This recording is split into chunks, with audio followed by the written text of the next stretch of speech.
Hi friends, welcome to my channel. তাহলে কি আস্তে আস্তে রাষ্ট্রপতি শাসন বা প্রেসিডেন্সিয়াল রুলের দিকেই পশ্চিমবঙ্গ সরকার এগোচ্ছে বা আমাদের পশ্চিমবঙ্গ এগোচ্ছে? কেন হঠাৎ রাষ্ট্রপতি শাসনের এই ধরনের মন্তব্য বা এই ধরনের চিন্তা মাথায় এলো কেন? দেখুন, এর জন্য কোনো রাজনৈতিক স্ট্র্যাটেজিস্ট বা রাজনৈতিক অ্যানালিস্ট, পলিটিক্যাল অ্যানালিস্ট বা পলিটিক্যাল স্ট্র্যাটেজিস্ট হওয়ার কোনো প্রয়োজন নেই।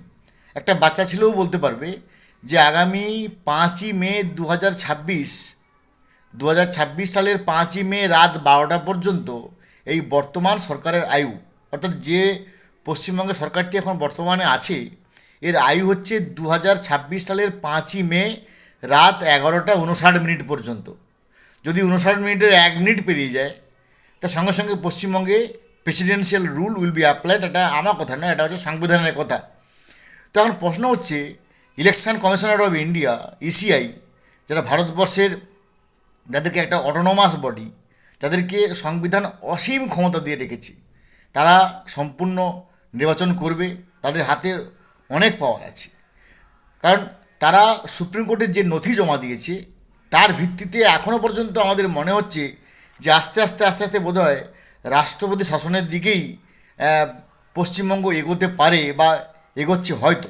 কেন না, ইসিআই জানিয়েছে যে রাজনৈতিক উস্কানিমূলক আচরণ করছে বর্তমান পশ্চিমবঙ্গ সরকার, প্রথম কথা বলেছে। দ্বিতীয় কথা, ভীতি প্রদর্শন, ইন্টিমিডেশন, এমন কিছু কাজ হচ্ছে যেখানে তারা ইআরও বা এইআরও বা মাইক্রো অবজারভার দিয়ে ভীতি প্রদর্শন করছে। এবং তার প্রত্যক্ষ প্রমাণ হচ্ছেন সি মুরগান।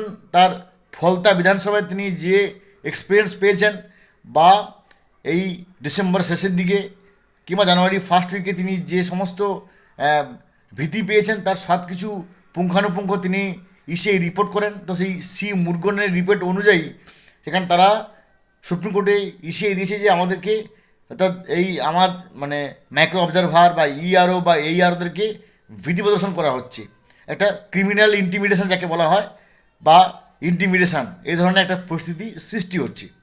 এবং মাইক্রো অবজারভারদের যে গণ ইস্তফা বা ইআরও বা এইআরওদের যে গণ ইস্তফা, তার পেছনে অবশ্যই আছে একটা ভীতি প্রদর্শন বা উস্কানি বা একটা রাজনৈতিক পলিটিক্যাল প্রেশার। এরপরে বলেছে যে রাজনৈতিক বাধা, পলিটিক্যাল রেস্ট্রিকশন, পলিটিক্যাল হিন্ড্রেন্স, অর্থাৎ রাজনৈতিক বাধা, যে কোনো কাজ করতে গেলে একটা রাজনৈতিক বাধা হচ্ছে। মনে রাখতে হবে, এটা কিন্তু শুধুমাত্র পশ্চিমবঙ্গে এসআইআর হচ্ছে না, পশ্চিমবঙ্গের সঙ্গে আরও আমাদের ভারতবর্ষের 12টি রাজ্য এবং তার ইউনিয়ন টেরিটরি, এই সমস্ত অঞ্চলেও কিন্তু হচ্ছে বা এই সমস্ত জায়গাতে হচ্ছে। তো এই 12টা রাজ্যে এ পর্যন্ত কোনো বিশাল পরিমাণ গণ্ডগোল অশান্তির খবর কখনো পর্যন্ত আমাদের কানে আসেনি। কিন্তু পশ্চিমবঙ্গ নিয়ে এক প্রকার নাস্তানুবাদ হচ্ছে ইসিআই। তো ইসিআই যে আহ, সুপ্রিম কোর্টে এগুলোকে জমা করেছে, এই যে পলিটিক্যাল প্রেশার বা পুলিশি ইনঅ্যাকশান, আমরা দেখলাম যে বেশ কয়েকদিন আগে ডিসেম্বর শেষের দিকে কিংবা জানুয়ারি মাসের ফার্স্ট উইকের দিকে এমন কিছু ঘটনা ঘটছে যে সমস্ত ঘটনাগুলো না হওয়াটাই কাম্য ছিল। গাড়ির কাঁচ ভেঙে হচ্ছে সাধারণ ব্যক্তিরা, সেখানে পুলিশ আছে, পুলিশি ইনঅ্যাকশান। তো এই সমস্ত কিছু ব্যাপার নিয়ে সুপ্রিম কোর্টে জমা করেছে ইসিআই। এখন দেখার বিষয় সুপ্রিম কোর্ট এই বিষয়ে কী সিদ্ধান্ত নেয়।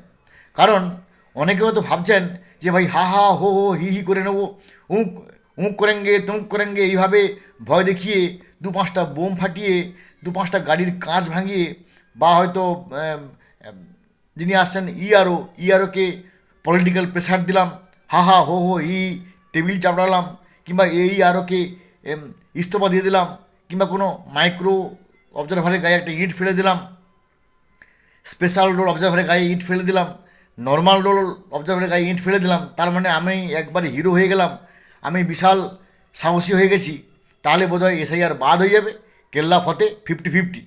কিন্তু বন্ধু, একটা সাধারণ বাচ্চাও বলতে পারবে যে ইসিআই নিয়ম হচ্ছে নো এসআইআর, নো ভোট।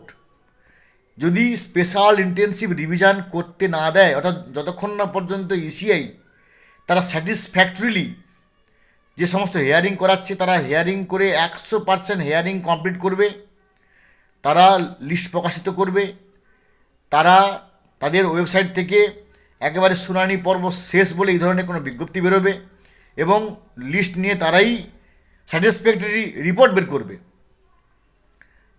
এবং এই স্পেশাল ইন্টেন্সিভ রিভিশন পর্বে সমস্ত কাজ কমপ্লিট না হওয়া পর্যন্ত no SIR, no vote.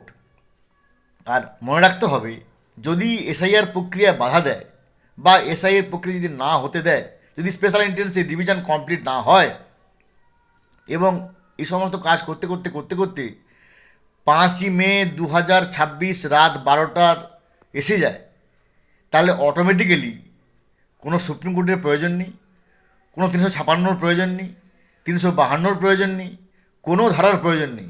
Automatically presidential rule will be applied in West Bengal. এটা হচ্ছে আইনি পরিভাষা।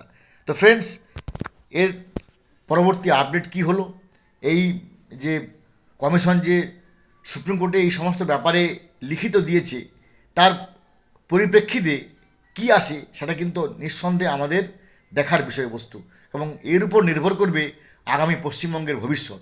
ভালো থাকুন, have a good day, thanks.